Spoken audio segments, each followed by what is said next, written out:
दोस्तों नमस्कार, मेरा नाम है गोपाल साहब। तो चलिए आपको लिए चलते हैं महाराष्ट्र के नवी मुंबई।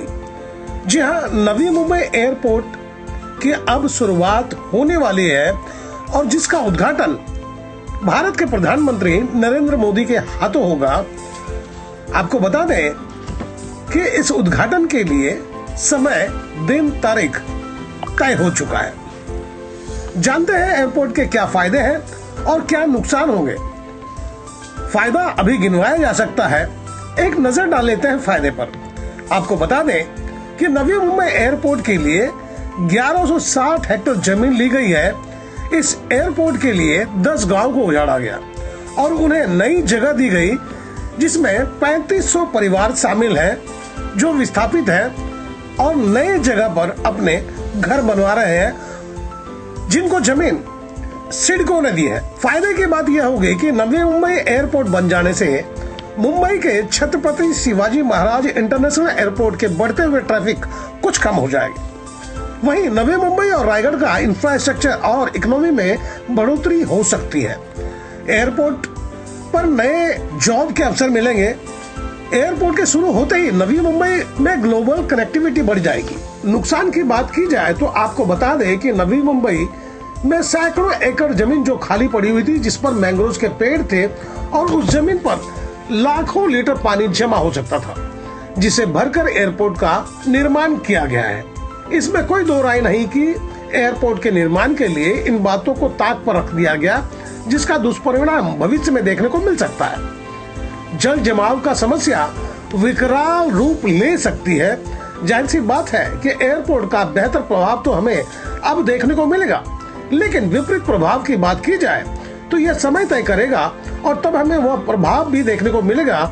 हम तो यही कहना चाहेंगे कि आज हम खामियां गिनवाने लग जाए तो आपके जहन में सवाल उठेगा कि इतने बेहतर काम की सराहना छोड़ कमियां और खामियां गिनवा रहे हैं। वैसे जब देश के प्रधानमंत्री फीता काटने आ रहे हैं तो 2015 में प्रधानमंत्री की कही हुई बातें याद आ गई कि हवाई चप्पल पहनने वाले भी हवाई सफर कर सकेंगे।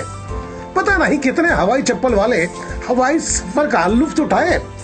फिलहाल सिडको के एमडी इस बात की जानकारी देने के लिए पत्रकार परिषद का आयोजन किए थे, जहां उन्होंने विस्तार से जानकारी दी है। सुने उन्होंने क्या क्या खूबियां बताए हैं, सुने। आप सबके सामने मुझे कहते हुए बड़ा आनंद हो रहा है कि महामुंबई का दूसरा airport Navi Mumbai international airport का उद्घाटन 8 तारीख को हमारे आदरणीय प्रधानमंत्री जी के हाथ से होगा।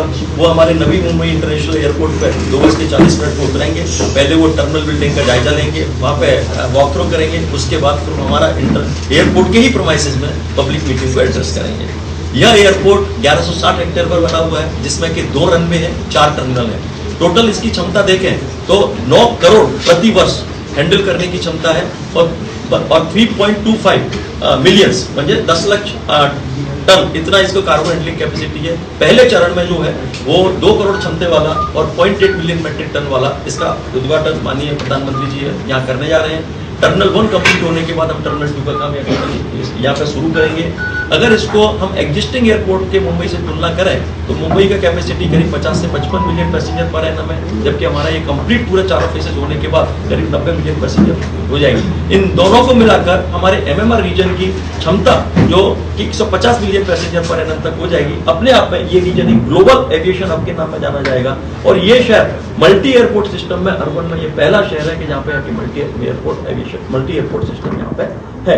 अगर मैं इस एयरपोर्ट के अगर यूएसपी की बारे में बात करूं, इसकी क्या विशेषता है, जैसे बताया इसमें 4 टर्मिनल है, चारों टर्मिनल एक दूसरे से जुड़े रहेंगे। अगर आपका प्लेन T4 से है, आप T1 पे भी चेक इन कर सकते हैं और T1 से T4 तक जाने के लिए आपको APM, जिसे हम ऑटोमेटिक पीपल मूवर्स बोलते हैं, ट्रेन जैसी है जो कि ड्राइवरलेस है और ये भूमिगत होगी, अंडरग्राउंड होगी, तो T1 से T4 जा सकते हैं। आज की तारीख में अगर हम देश में देखें तो अगर जिस टर्मिनल से हमारी फ्लाइट है उसी टर्मिनल पे हमको जाना पड़ता है। अगर गलती से किसी टर्मिनल पे पहुंच गए तो उसको फिर वापस हमको उसी टर्मिनल पे आना पड़ता है, लेकिन वो यहाँ पे ऐसा नहीं होगा।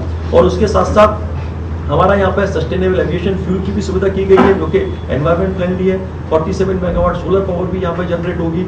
और इसके साथ साथ अगर कनेक्टिविटी की बात करें, ये देश का एक ऐसा पहला एयरपोर्ट होगा जहाँ पे वाटर टैक्सी की सुविधा उपलब्ध होगी। हमारे एयरपोर्ट के पास में तारगत जो जेटी है, वहाँ से अपन गेटवे ऑफ इंडिया, जो कि वहाँ पर रेडियो क्लब की टैक्सी जेटी बन रही है, वहाँ तक डायरेक्ट पहुँचने की सुविधा होगी। इवन रेडियो क्लब पे वहाँ पे चेक इन की भी सुविधा करेंगे।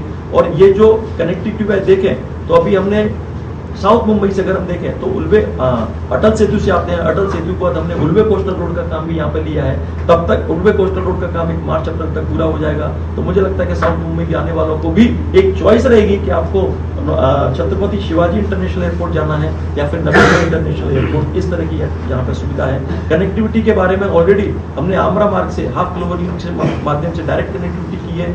आगे दोनों एयरपोर्ट को जोड़ने वाली जो मेट्रो है, उसका भी काम हम जल्दी भी शुरू करने वाले हैं। और ये वाली मेट्रो, जिसको कि हम लाइन 8 और गोल्डन लाइन बोलते हैं, वो एग्जिस्टिंग एयरलाइन, एग्जिस्टिंग मेट्रो, जिसमें line 2B, line 7A, line 3, line 4, line 12, even Navi Mumbai की मेट्रो 1 इससे आपकी जुड़ी रहेगी। तो इस तरह के उसके साथ साथ थाने और नवी मुंबई इंटरनेशनल एयरपोर्ट का जो एलिवेटेड रोड है 26 किलोमीटर का, वो भी हमारा राज्य सरकार ने मान्य कर दिया। उसकी भी जल्दी से हम टेंडर निकाल के शुरुआत करेंगे।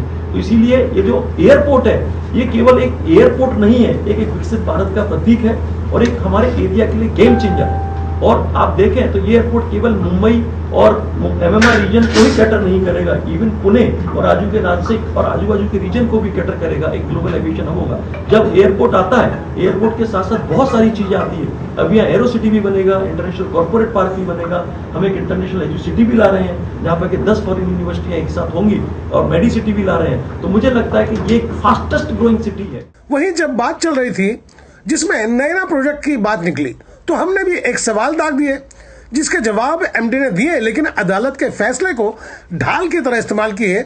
सुने। अवैध इमारत का ऐसा है कि जो अभी इसमें हाईकोर्ट और सुप्रीम कोर्ट के भी बड़े क्लियर ऑर्डर है, सरकार की भी कुछ पॉलिसी है। सरकार की पॉलिसी और हाईकोर्ट और सुप्रीम कोर्ट के ऑर्डर को मद्देनजर रखते हुए जो कई अवैध दस्तावेज है, जो कई नियम प्रमाण से आवश्यक। सर, एक और सवाल, जिस तरह से प्रधानमंत्री जी आने वाले हैं रिबन काटने के लिए, तो क्या रिबन काटने के बाद ही एयरपोर्ट जो है सुचारू रूप से काम चालू हो जाएगा, विदेशी जहाज उतरने लग जाएंगे? मैं वैसे बता चुका हूं, फिर भी आपके लिए रिपीट करता हूं कि एयरपोर्ट का उद्घाटन 8 अक्टूबर को है।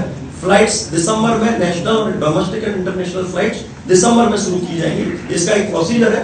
एक बार इनॉग्रेट होने के बाद this terminal will be handed over to the CISF for security vetting, and they have a procedure to complete it in the next 45 days. दिसंबर में इसी साल आपका विमान नवी मुंबई एयरपोर्ट से महा मुंबई के दूसरे एयरपोर्ट से उड़ जाए। फिलहाल अब नवी मुंबई का एयरपोर्ट नागरिकों के लिए सुसज्जित है। बस देखना होगा कि आम आदमी के हिस्से में क्या आता है।